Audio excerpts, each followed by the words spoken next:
किराताजून्यम प्रथम सर्ग श्लोक संख्या 3। देशां विघाताय विधातुम ईषत रहस्य अनुज्ञाम अधिगम्य भूभिर्तः।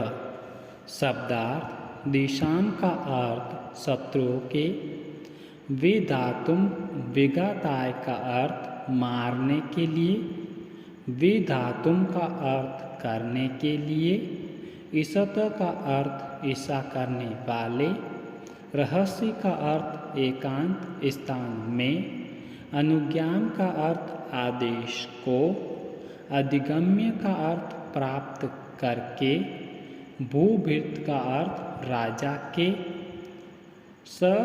सोष्ट वाउदार्य विशेषशालिनीम विनिश्चितार्थ तार्थम इति वासम आददे।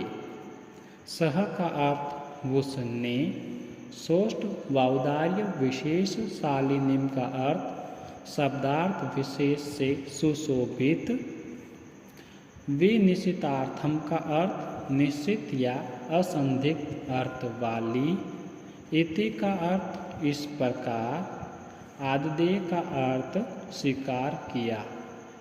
प्रश्न, अपने प्रिय राजा को कठोर और निष्ठुर वचन सुनाना ठीक नहीं है। ऐसा संदेह होने पर अपने स्वामी की आज्ञा से बोलना दोषपूर्ण नहीं है।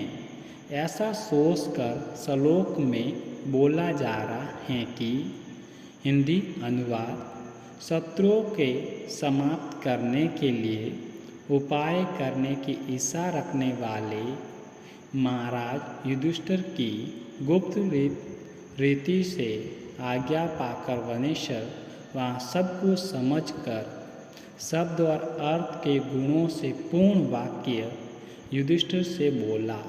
हिंदी व्याख्या, बोले जाने वाला संदेश कानों को अच्छा नहीं लगने वाला है, तथापि प्रतिकार के लिए बोलना ही पड़ता है। इसीलिए इस अप्रिय बात के बोलने का मेरा अपराध आप माफ़ करें। इस प्रकार की अनुमति वनेश्वर ने शत्रुओं को खत्म करने वाले युधिष्ठिर से प्राप्त करके शब्दार्थ गौरव युक्त एवं प्रमाणों से निश्चित अर्थ वाले वचन बोलना शुरू किया। श्लोक संख्या 4। क्रियासु युक्ते निप्र स्यार चक्षुष न वचनीय पर्व अनुजीवी भी। शब्दार्थ क्रियासु का अर्थ कार्यों में, युक्ते का अर्थ लगे हुए, निप्र का अर्थ हे महाराज युधिष्ठिर, चार चक्षुष का अर्थ गुप्सर रूपी नेत्रों वाले, नह का अर्थ नहीं, वचनीय का अर्थ ठगे जाने चाहिए, अनुजीवी का अर्थ सेवकों के द्वारा। अतः अहर्षि संतुम असाधु साधु वा हितम मनोहारी च दुर्लभम वसः। अतः का अर्थ इसीलिए, अहर्षि का अर्थ योग्य हो, संतुम का अर्थ क्षमा करने के लिए, असाधु का अर्थ अप्रिय,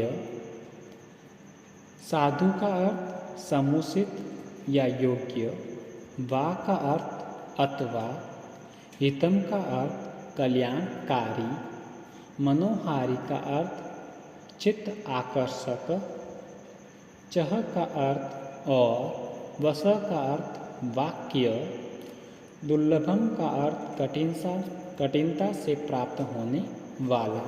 प्रश्न, वनेश्वर अपने द्वारा अप्रिय बातों को बोले जाने के विषय में माफी मांग लेता है।